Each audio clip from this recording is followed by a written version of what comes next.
Patrick Bet-David absolutely destroys Adam Sosnick for calling women the B word on his show. Adam Sosnick spent the weekend with Andrew and Tristan Tate, the human traffickers, pimps, and pedos, and the walking BJ, Justin Waller. And this is what you get.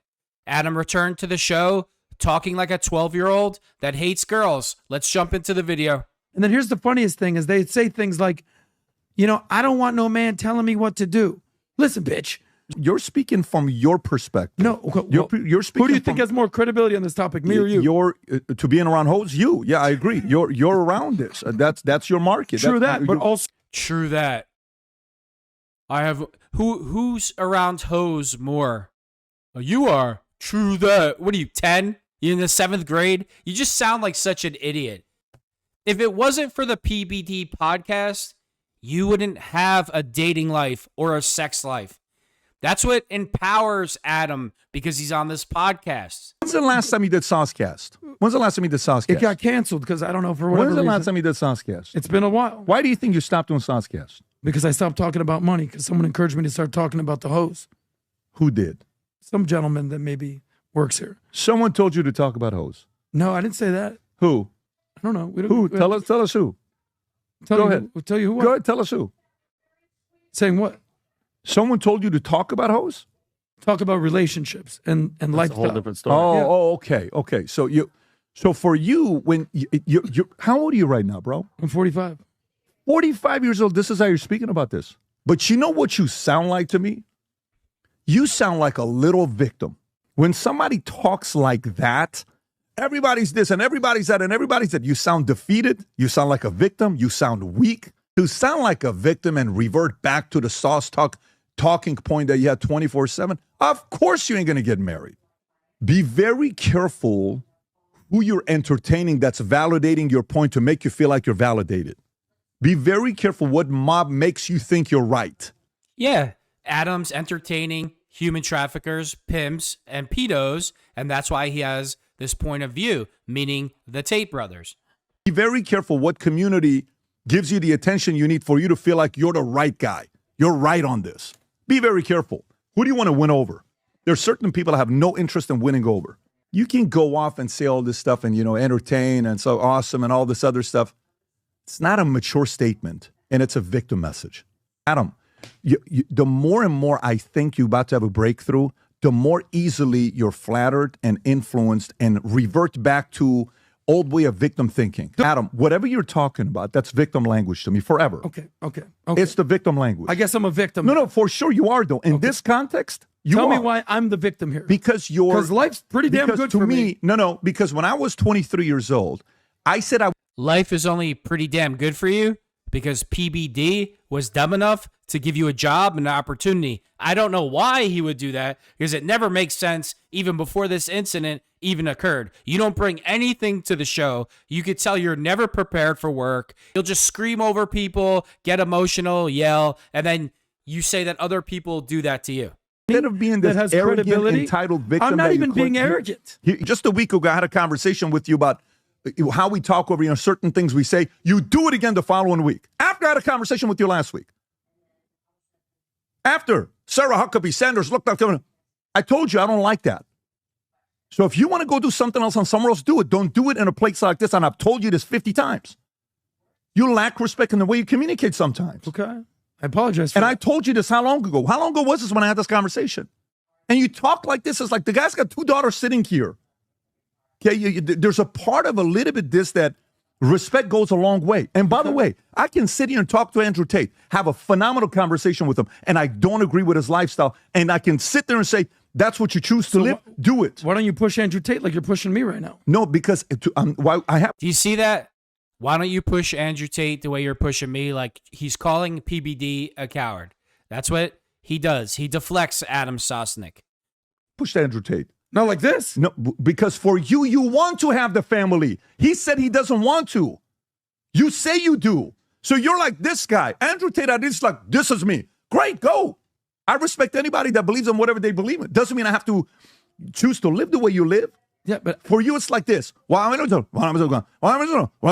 You're so easily, what is the word that you're easily influenced? What is there's a word for it.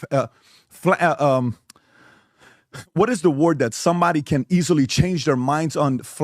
Not impressionable. It's a different malleable.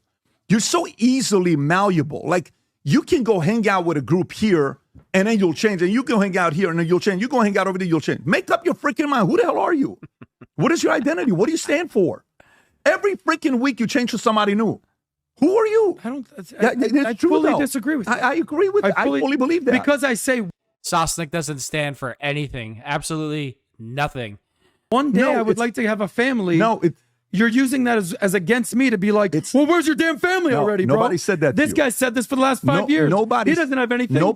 Give Vinny the same vibe that you're giving me. Nobody said that to you. Keep that energy with Vinny. Because when you're trying to get him a girlfriend on my neck. But wow, some friend, huh, Vin? Everybody went right under the bus. He's on here, Sosnick, calling women bees and hoes and this and that, and all women are prostitutes. Patrick Bet David puts him in his place and says, well, you're looking in the wrong places for women. And then Adam the coward blames Vinny. He blames the Tates. He blames this. He blames everybody else but himself. Vinny, the difference between you and Vinny is Vinny wants to have a family and Vinny doesn't want to go to the clubs, 11 nightclubs 24/7. He doesn't. He doesn't want to live that life. Okay. Period. That's Vinny's choice. And that's Vinny's choice. Guess what? I respect his choice because he's standing his ground that this is what I want to do. Okay. Vinny wakes up in the morning. Vinny chooses to read the Bible. Not because I told him to read the Bible, because I don't read the Bible in the morning. That guy does. He's the example to him. I'm not the guy that says, you better read your Bible in the morning. That's a bad example. I don't do that.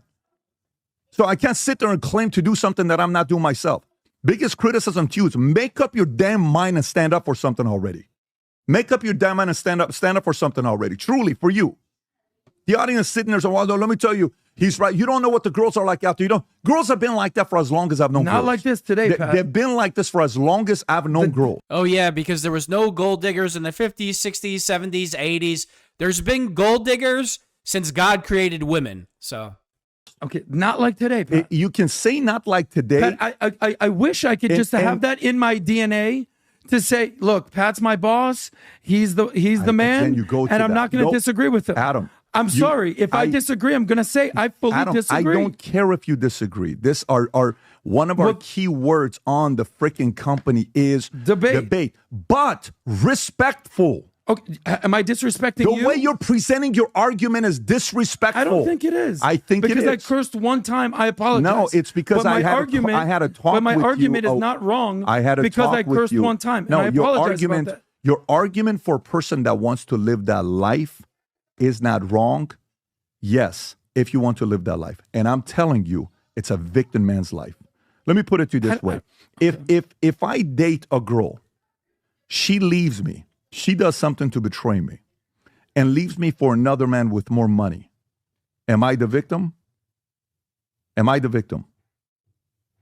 If you have a victim mentality, maybe you are. If you're like, I'm going to get back out there, dust up myself and get out there, you'll be fine. Give the ownership for that woman to see me as a victim. I will never give it that credibility. I agree with you. Perfect. So for you, you're saying, well, let me tell you all the girls, it's all the girls, all the girls, that. It's a victim's language. Okay. I don't know what just happened to the mic. Something happened to it popped. So whatever you guys did in the back, it just popped here for me. Okay. Well, I apologize for cursing. Dude. Guys. And I want to say it publicly. Yeah. I think this was a very much needed conversation. Oh, God. I think we go. The way that you and I interact on camera, even off camera, is very important.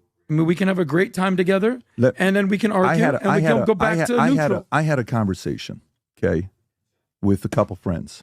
It just shows you that Adam is worried about losing his job, and he's been warned multiple times off the air how he talks and how disrespectful it is. And this is a serious news network, and you're making it look like a dating show from the 80s, like the Maury Povich show or Ricky Lake. And that's what Adam Sosnick brings to the table. This last week. Mm-hmm. And I told him very simply a word that gets me to realize who I can trust more or less.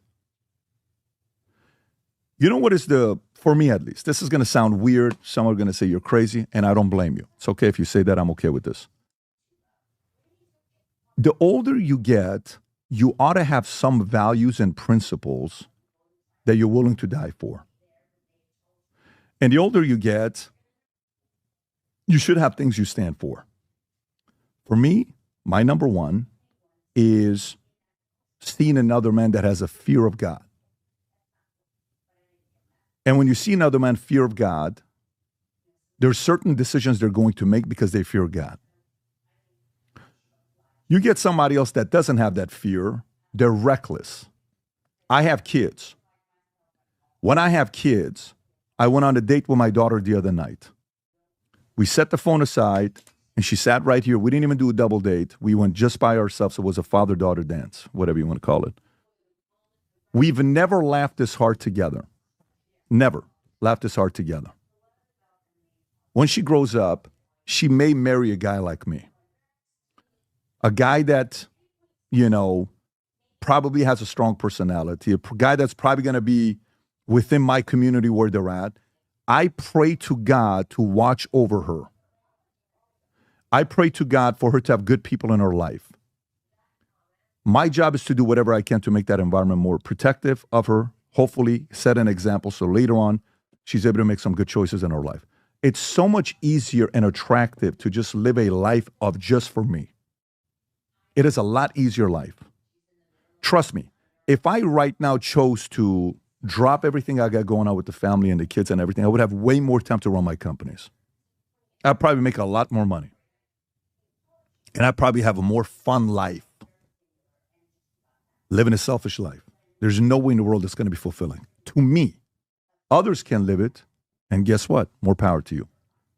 But what do you stand for? Look at his face. Until you can't get a paper and pen and write down what you stand for, and everything's about, they're this, let me tell you, Pat doesn't know this, and da-da-da-da. For me, the whole is my brother. All right, cool. Live that life. And the way you live, you're going to attract that audience. Whoever connects you, you're attracting people like yourself. What you tell them, you're going to get them to live the life that you've lived versus giving them a different direction and saying, you may want to consider this. That's how I'm wired. I don't have the problem with the debate. We do this all the time. Mm-hmm. We're a 24/7 debate environment. Guy comes up to me saying, hey, you don't like Adam. I hear you're going to fire him. Nope, that's not been the case. I will tell you that the respect part is very important to me. And I've told you this many times. And that's not going away anytime soon. It's not. I respect you. It's not just respecting me, respecting the audience that comes and tunes into us. We're not everybody else's show. So a lot of shows that's like, fuck this, screw this, F this. This is not the show. This is to show that let's try to make our argument in the most reasonable fashion and be entertaining at the same time if we can. While trying to maintain what? Respect. I don't want to lecture you. I'm just giving you my values. I'm cool with that. At this age, what I want to do. Okay. Rob, did we miss any story? I think that was Patrick Bet-David's saying goodbye to Adam Sosnick or giving him one last warning.